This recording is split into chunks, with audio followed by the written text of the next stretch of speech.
Before the journey across the ocean began, before storms, strange waters, and long nights under endless stars, there was only a small harbor town sitting quietly beside the sea. The kind of place where everybody knew everybody. And also everybody knew everybody's business. If someone sneezed near the bakery, the fish seller somehow heard about it before sunset. The town itself was built around the harbor. Everything pointed toward the water. The streets smelled like salt, wetwood, smoke, and fish that had honestly seen better days. Seagulls screamed overhead from morning until night like tiny angry landlords demanding rent. And every morning before the sun fully rose, the harbor came alive. Fishermen dragged heavy nets across damp wooden docks. Sailors carried barrels on tired shoulders. Merchants argued loudly over prices that changed every 5 minutes. Somewhere nearby, a blacksmith hammered metal while somebody else yelled because a cartwheel had fallen off again. It was noisy, messy, windy, but to the people who lived there, it was home. At the very edge of the harbor stood rows of ships rocking slowly with the tide. Some were small fishing boats. Others were large trading vessels built for long journeys into waters most people would never see. The bigger ships always caught attention. Children stopped playing just to stare at them. Old men leaned against walls watching them quietly. Even the stray cats seemed curious.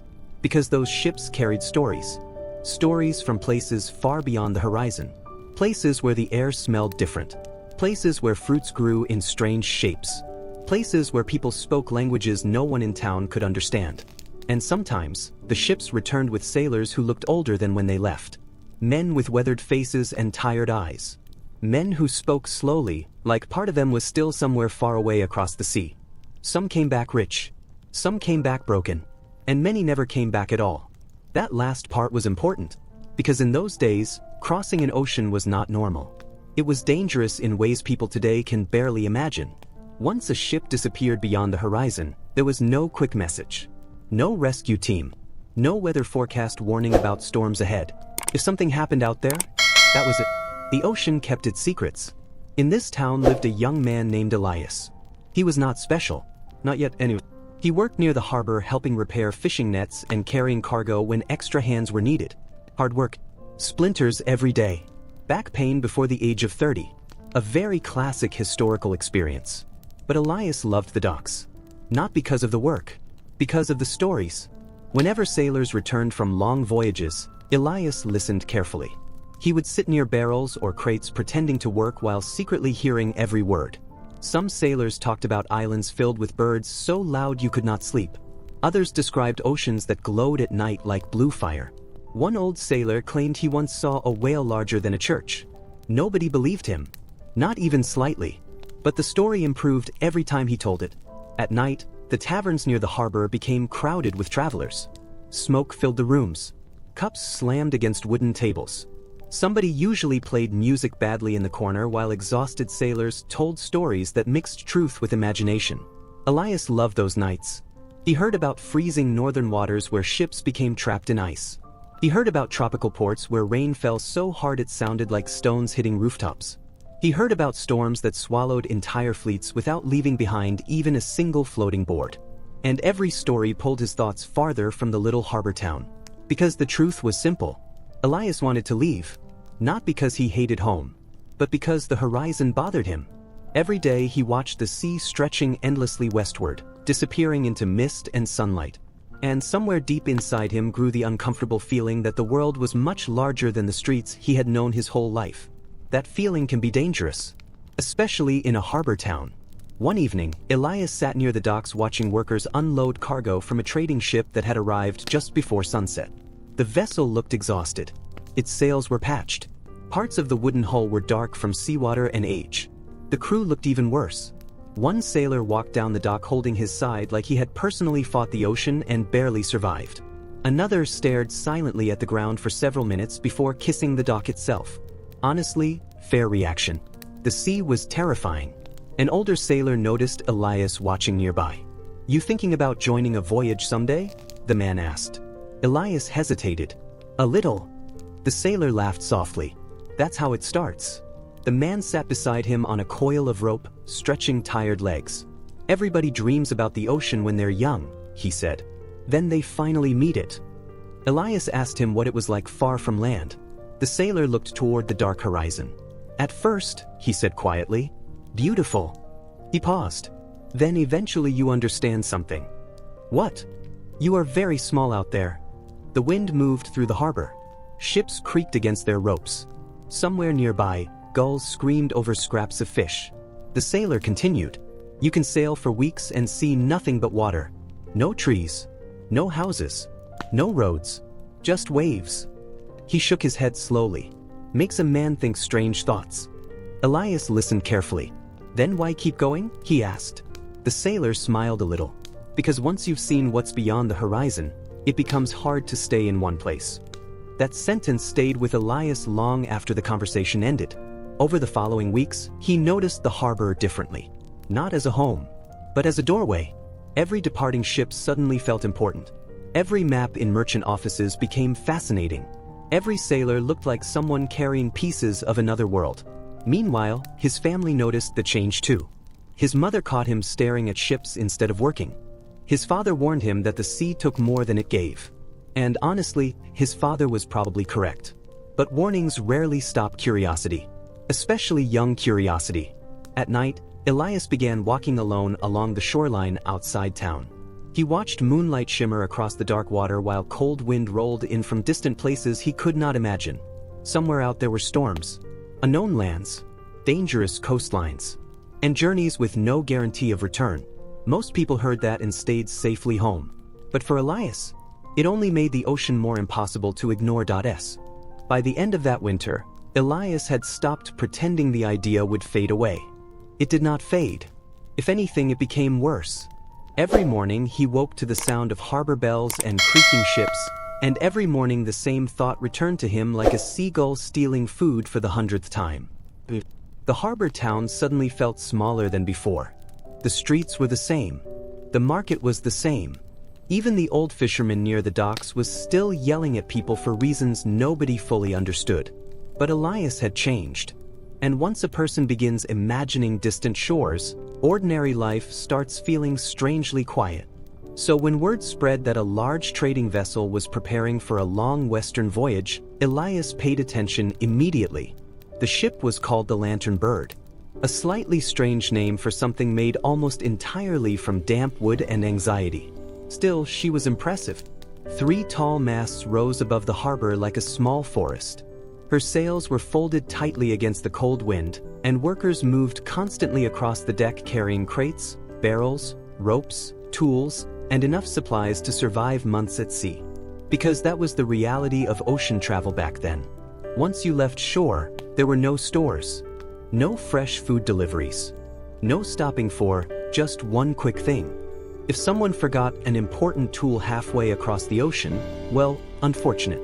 The crew either survived without it or became part of the sea's growing collection of mistakes. The closer Elias watched the ship, the more real the journey became. This was no longer a dream told in taverns over weak ale. This was wood, rope, iron, saltwater, and risk. Huge amounts of risk. The captain of the Lantern Bird was a broad man named Captain Merrick. He had gray in his beard and the permanent expression of someone who trusted absolutely nobody. Especially seagulls. Birds know things, he once muttered while glaring at one near the dock. Nobody asked what he meant. Captain Merrick needed more crew for the voyage. Not skilled sailors necessarily. Just strong people willing to work hard and complain only a reasonable amount. That last part was apparently difficult. Elias spent 3 days building courage before finally approaching the ship. The harbor was crowded that morning. Dockworkers rolled barrels across planks while merchants shouted numbers back and forth like their lives depended on it. Somewhere nearby, a sailor argued passionately with a chicken. The chicken appeared to be winning. Elias climbed the gangplank carefully and found Captain Merrick studying a map near the main mast. The captain looked up once. "You work?" "Yes." "You lazy?" "No." "You afraid of heights?" "A little." "That means you won't act stupid up there."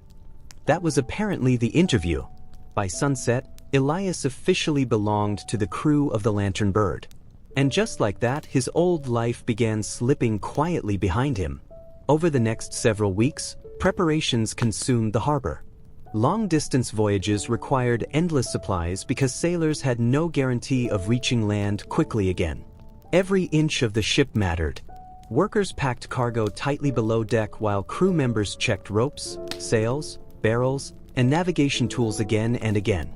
Fresh water was one of the biggest concerns. Barrels filled with water lined the lower sections of the ship. The problem was that water rarely stayed fresh for long. After weeks at sea, it often tasted terrible. Bitter, sometimes green-looking.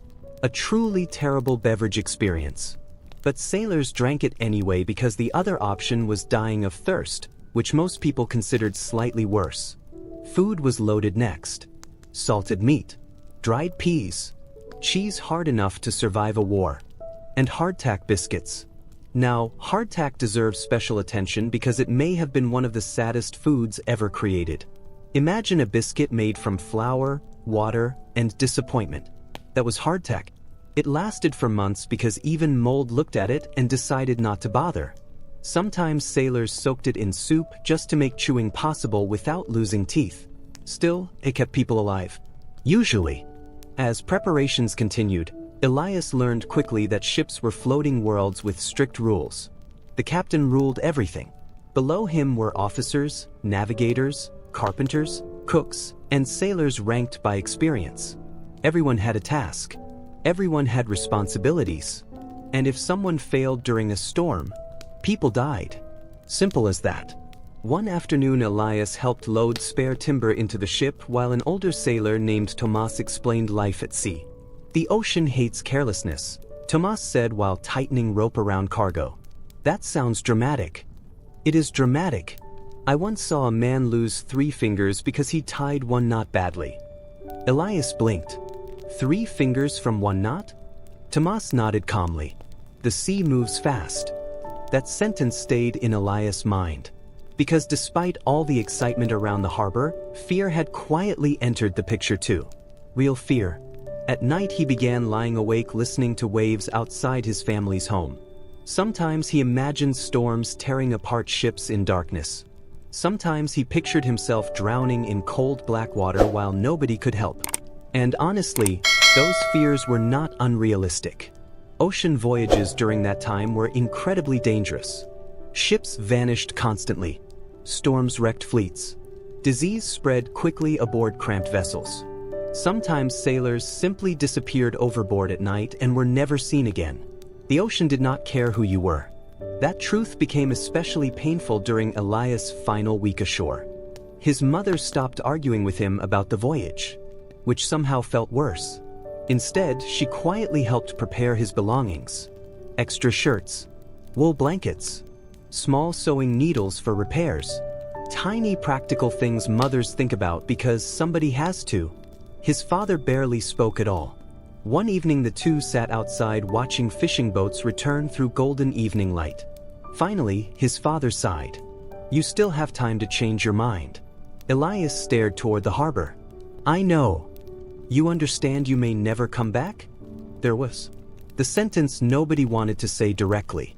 Elias swallowed slowly. "Yes." His father nodded once, eyes fixed on the sea. "When I was young," he said quietly, "I wanted to leave too." Elias looked surprised. "You did?" "For years." His father gave a small, tired smile. "Then I met your mother. Life became busy. And eventually," he shrugged, "the dream stayed here instead." The two sat silently for a while listening to distant gulls. "Do you regret staying?" Elias finally asked. His father thought carefully before answering. "Some days." That honesty hit harder than any warning. The final night before departure arrived cold and windy. The harbor taverns were crowded with sailors spending their last evening on land. Laughter echoed through smoke-filled rooms while mugs slammed against tables. But underneath the noise sat nervousness nobody fully admitted aloud. Because everyone understood something important. Tomorrow the ocean would decide things. Some men aboard the Lantern Bird would return home older and wiser. Some would return broken. And some might never return at all. Late that night Elias walked alone to the docks. The ship rested quietly beneath moonlight, ropes creaking softly against wood. Beyond it stretched the dark ocean, endless and unreadable. For a moment, fear nearly convinced him to stay. Warm bed, safe streets, familiar life, all still possible. Then cold wind rolled across the harbor carrying the smell of salt and distant rain. And somewhere beyond the horizon waited a world Elias had spent his entire life imagining. By sunrise, the lantern bird would sail toward it,